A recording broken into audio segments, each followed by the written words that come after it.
Hello, I'm on the roof of Britain's newest television station because this week Newsround Extra is looking at the TV explosion.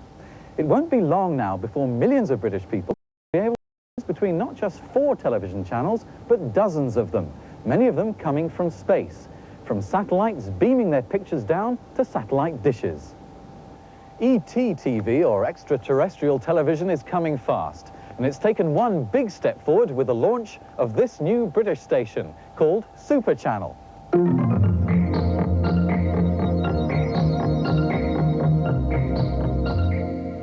10 seconds, camera, 10, 9, 8... In an hour from now, these studios will be transmitting their first programs to an audience all over Europe. 1, Cue Josephine. Hello and welcome aboard the maiden voyage of Super Channel's exciting... Super Channel is about to join the new television pioneers, TV stations that are using the very latest technology to reach their viewers, sending programs via satellites 20,000 miles up in space, in the hope that people are now ready for more television channels. A special party to launch the first day of Super Channel. Behind the excitement and the smiles, there are worries too. Millions of pounds are at stake. There's strong competition from other satellite channels. And will viewers in Europe want to watch a channel offering all British programs?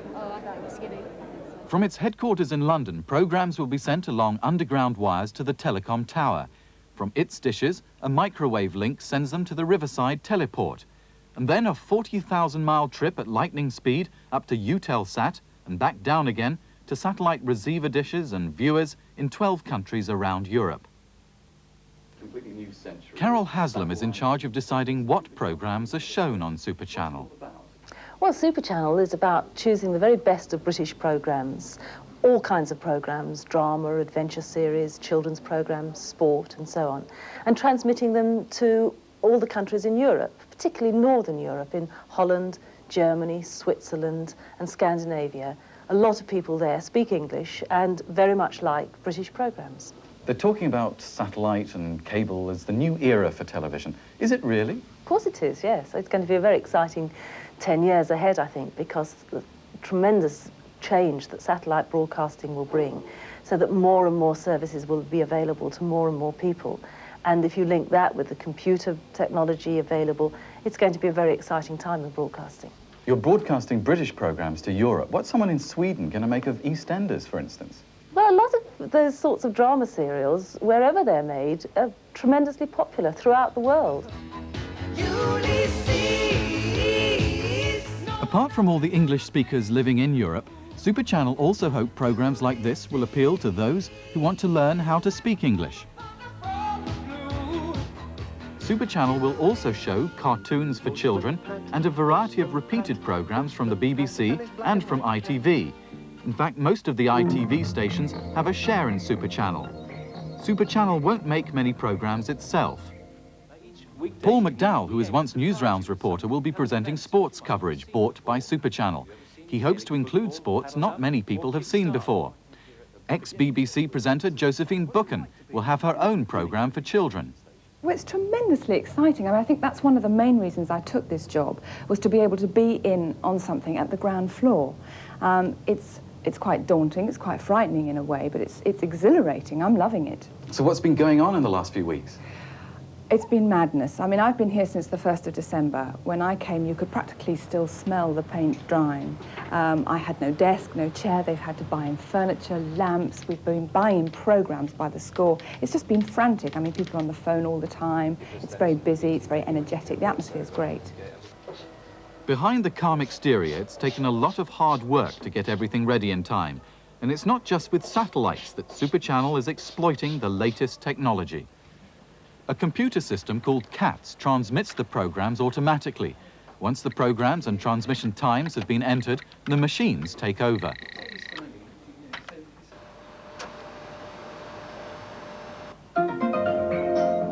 Hour after hour of television can be sent out into the world with no human effort whatsoever. Even Doctor Who would be impressed. But away from the high technology of the new TV stations, what does this all mean for television viewers, sitting comfortably in their living rooms? There's something rather unusual about this television set. Most people still pick up their TV pictures the old way, through an aerial stuck up on the roof. But this is a cable television, and the pictures come down cables like this, made up of hundreds of little wires known as optical fibres. They can carry literally dozens of different television channels. In fact, this set can pick up 18 different programmes at any one time. It's a taste of what the future's going to be like for more and more British television viewers. This TV set belongs to the Sonning family, and with me is Ted. Ted, exactly what can you pick up on this thing? We can pick up all what you can for an aerial, BBC One, etc. And we can also pick up more. We can see here a menu for all our channels. And that shows you everything that you can get.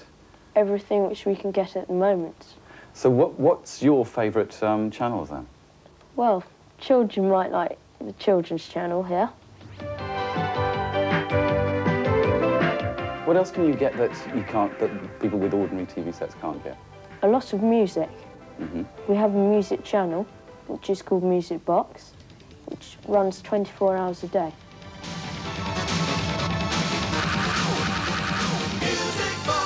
What else do you watch?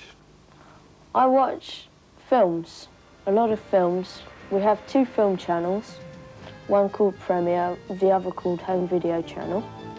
And we watch those at night, and they start from 3 o'clock in the afternoon onwards. There's also a French channel. Do you watch things like that? And the foreign channels? Yes, we try to watch French. It's quite good for me learning French, because we pick it up as we go along, watching it. Do you find that you're watching a lot more television now that you've got all this choice? No, not more, but I'm more conscious of what I'm watching, and I pick better movies and better channels. But what about the technology that's bringing all this choice of channels? Since television began, an aerial on the roof has remained the way most people get pictures. Ordinary TV is broadcast from tall aerials around the country. The problem is the airwaves soon get cluttered up. That's one reason why Britain only has 4 broadcast channels. Cable television arrived a couple of years ago, a completely different idea. The cable stations send pictures through underground wires. They give a wider choice, but only cover a small area. Enthusiasts hoped cable would change everything, but the high cost of laying cables is a drawback, and only a tiny fraction of British homes can get cable TV at the moment. Apart from cable, satellites are also the key to the new television era. First dreamt up by science fiction writer Arthur C. Clarke, he worked out that an object launched in just the right way would stay hanging over the same point on Earth, in what's called a geostationary orbit. From such a satellite, you can bounce signals from one part of the world to another. Cricket matches in Australia beamed instantly to British television stations. We hardly bat an eye at it anymore. These broadcasts use weak signals picked up by big dishes that are too expensive for most of us. But satellites using stronger signals to beam pictures straight into the living room are set to arrive within the next 3 years. Next year, the Astra Group from Luxembourg aims to broadcast 16 channels to homes in Northern Europe, including Britain. And just 2 months ago, British Satellite Broadcasting won a race to operate the first direct satellite service for this country. Andrew Quinn is the man setting up British Satellite Broadcasting. What are the problems in setting up a direct broadcasting station? Well, maybe the biggest problem is creating the delivery system. You've got to launch a satellite system over Britain at a sufficient power for people to receive the signal easily in their homes. That costs a lot of money, about £150 million. The other problem, of course, is that you're going to ask people to buy these big satellite dishes like the one in the shop window behind us. Are people really going to spend hundreds of pounds for one of those? Well, they really aren't going to have to, because that's our dish. And you need a small decoder to decode the signal, and together those will cost around £200. Many people are worried about what sort of programs extraterrestrial television will bring. They'll be able to broadcast from one country to homes in another. So what controls will there be over the programs? Will there be a flood of cheap trash and violence? Andrew Quinn can only speak for British television. The programs have to go up before they can come down, and they'll be transmitted from within the UK, within a franchise which we've won, which lays very strict rules on us in terms of good taste and decency. and impartiality, and we shall be adhering to those, so people can switch on BSB comfortable in the knowledge that it's family viewing. Children in Britain already watch over 24 hours television each week on average. In other countries, more programmes hasn't necessarily meant a better choice. But Carol Haslam is optimistic. For children, it's going to mean a wider choice of first-class programmes and at any time of the day, so that it won't be a question of saying I must be in for such and such a programme at such and such a time, but turning on when you want to watch and being sure that you can find something you like. The success of video recorders and the demand for choice make new TV stations believe they can't lose, but some do. The Europa satellite channel collapsed just recently. The risks are enormous.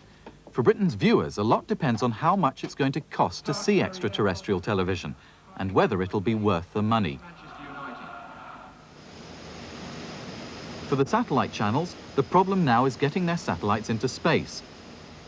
The Space Shuttle disaster ruined the plans for several satellite launches, and it won't be available to launch commercial satellites for many years to come.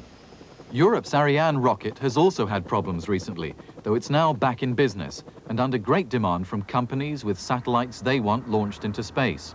Extraterrestrial television has taken longer than expected to blast off, and now as it begins to accelerate, there are still doubts about whether it can succeed.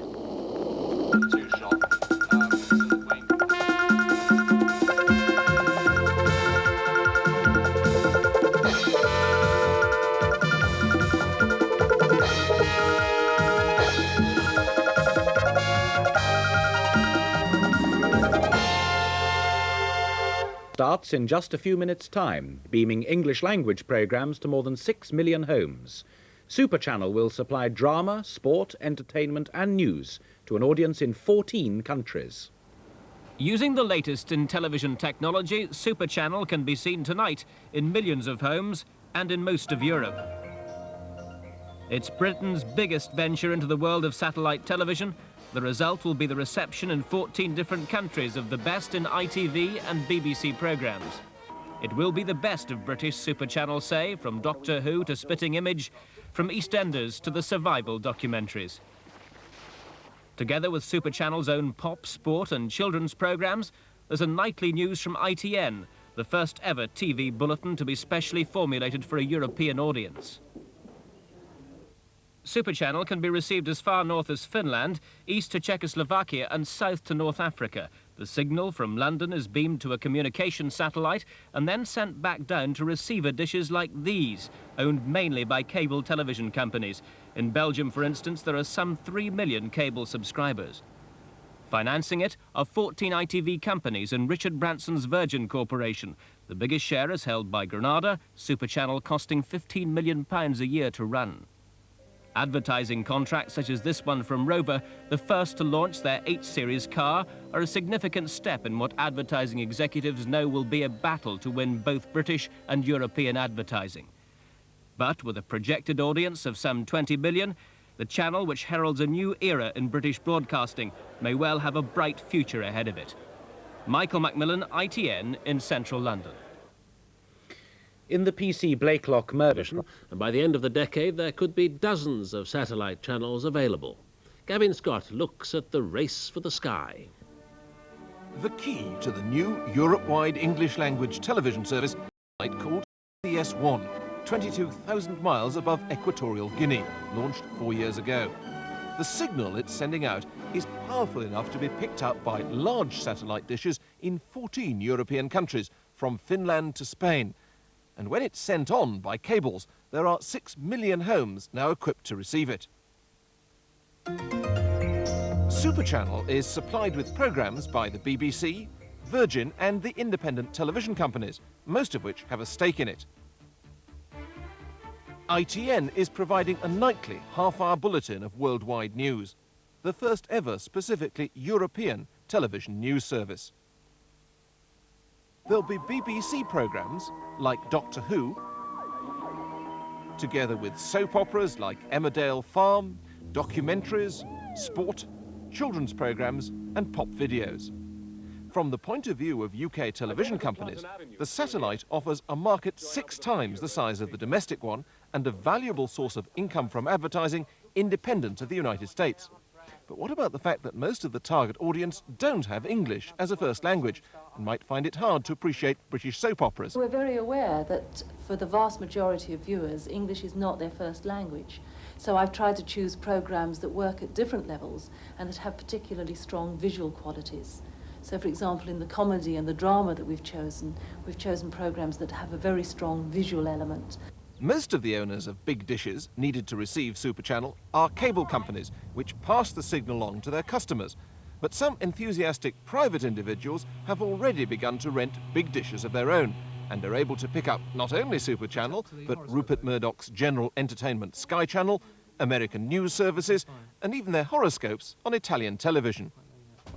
Attendamente la soluzione, something about it, and a problema. It looks like you've got to attend to a problem today, or perhaps a problem you've got is going to be solved. But Mr. Mitchell and his wife are unusual, if only in being able to afford the £1,000 and more it costs to install such a system. And though you can now pick up about 20 channels broadcasting from low-powered satellites, none of the British companies involved have yet made any money. But it won't be long before you don't need a huge dish in your garden in order to be able to pick up satellite signals from space. Before long, much more highly powered satellites will enable people in the most distant parts of Britain to pick up signals on a dish as small as that. And for most of the country, something as tiny as that will do the job, a mere 30 centimetres across. With the associated electronics, the investment needed will be about £200. Because whereas the signal from the Super Channel satellite is too weak to be picked up except by large dishes, which then pass them along cables into viewers' homes, the next generation of high-powered direct broadcast satellites will be able to send their signals straight to the smaller dishes on people's houses. The franchise for broadcasting on this all over Britain was awarded last December to British Satellite Broadcasting, a consortium with many of the same backers as Super Channel plus Amstrad. They hope to get their satellite up and operating by 1990. 24 hours of news, sport and spectacular. Screen the best and the latest movie releases. Zigzag daytime programming for the whole family. And Galaxy, a full entertainment service. Never before have we been able to bring a major package of new high-quality programming, 3 new channels, 3/4 as many as there are today, to the market at one time, with reception equipment that will be freely available in the shops for £200 or less, something that people can, in many cases, install themselves, and with a major national event and very heavy promotion supporting the launch of that new service. But in the tiny Grand Duchy of Luxembourg, plans are afoot to get a direct broadcast satellite into space next year, 2 years ahead of the British, and steal the market from under their noses. That's because the area covered by the high-powered but narrow-beam BSB satellite, in jargon it's called the footprint, is a little bigger than the British Isles. But the Luxembourgians plan to put up Astra, a medium-power, broad-beam satellite which will cover most of Europe. At over £300, the larger dish it needs will be more expensive than the BSB one, but there'll be more channels. Having access to 16 channels, of which 8 are English, is a much better proposition for somebody fitting a dish. Admittedly, it's bigger. We're in a 60 centimetre 2-foot dish against a 45 centimetre dish for BSB. The consumer will decide whether they want more channels or a slightly smaller dish. We in BSB have always felt that this is all about programming. It's about providing high-quality product that increases the range of choice and caters to needs that have not so far been catered to. We're going to do that by spending an enormous amount of money on programming, £100 million from the first year. Anyone who is not in a position to provide a coherent group of channels and spend that sort of money, we think is just not going to have a proposition that is going to attract a mass audience. And that looks as though it's the position that Astra is going to be in. Thames Television, however, are betting on Astra. Though they're the largest ITV company, they haven't invested in Super Channel and they haven't invested in the British direct broadcast satellite. Instead, they're planning to put over £3 million into the satellite from Luxembourg. But will enough people buy dishes to support either of them? Now, people say that in mass production or volume sales, you're talking about something like £200 to £300 per receiver. The problem in my mind, question in my mind is... It's the new era. The programme was officially criticised a year ago for being too boring. Now there's growing use of special effects and slick techniques. This presentation of productivity figures is a vast change from the previous verbose and lengthy reports about fulfillment of quotas which used to dominate the news. And there's more input from abroad with multi-satellite link-ups. Here, correspondents in Sofia, London, Rome and Washington are talking to the anchorman about the opening up of Soviet society and how news of Mr. Gorbachev's speech is being received abroad. Martin Macaulay regularly monitors Soviet television. Previously, it was very turgid indeed, with the announcer reading out lists of figures and so on. And then when they went to an individual, it was an old person who projected the official point of view with a long list of figures and so on, and the political line. Very boring indeed. Now, in fact, they bring in correspondence from abroad with somebody in the studio and exposing the Soviet public to views from abroad, views from the United States, Britain, and Eastern Europe as well. And in this way, I think they're really drawing the Soviet public in to a debate. On Monday's Vremya, there was a report about an ice floe near Jurmala in Latvia, which had broken away and was blown out to sea by a very strong wind. 1,500 amateur fishermen were rescued from the floating island by a military helicopter and an icebreaker. I've just come off the helicopter. All kinds of thoughts are rushing through my head now I'm back on dry land. The first thing I want to say is thank you to the Air Force. Previously, disasters were just ignored. The first breakthrough was Chernobyl, because Chernobyl was so big that Soviet television had to cover it. So Glasnost really broke through there. Then there was 2 ships in the Black Sea with terrible loss of life. That was shown. Now the ice flow, and now major disasters are shown. There are 2 reasons for this. One reason is that it shows how things really go wrong. The old methods are no good. Therefore, we have to change them. We must change our ways. And that is the main reason. The other reason is that things go wrong in the Soviet Union. We are all people. We're not superhuman. We are human beings. So please understand this. We all have to work together. We are one community, and let's work together, and we will succeed. On Wednesday, 8 Soviet citizens were shown on television giving a press conference. They'd left the motherland to live in the West, but after several years they've returned. In earlier times they would have been branded traitors, now they're repatriates. I was there for 8 years, and I realized that in the West, spiritual life is at a much lower level, especially in America, where there are great filmmakers, writers, and artists. The people who have deserted the system, in fact, are coming back to prove that, that the United States is not the country it's made out to be, and the Soviet Union is a better place. But for another very important reason. The people who left because of Brezhnev and the oppressive nature of cultural life under Brezhnev. They're coming back because they believe that under Gorbachev things have changed. So therefore, Gorbachev hopes that these people will come back and be very dynamic and very creative and make films and so on about the new society and what things should be done. But by far the most important event of the week was Mr. Gorbachev's speech to the Communist Party Central Committee. 6 hours of words with no picture of Mr. Gorbachev were summarized into a rapid 35-minute reading on Tuesday. They reported developments at the plenary session on Wednesday, and on Thursday they read Mr. Gorbachev's conclusion word for word. But they did go out to get the voice of the people for a reaction. This state farm manager explained why his results were better than his neighbours. On our farm, we try to pay for the work done and for the quality of work we get. So how does this presentation reflect Gorbachev's power? It's downplaying his personality, the fact that his face doesn't appear. I find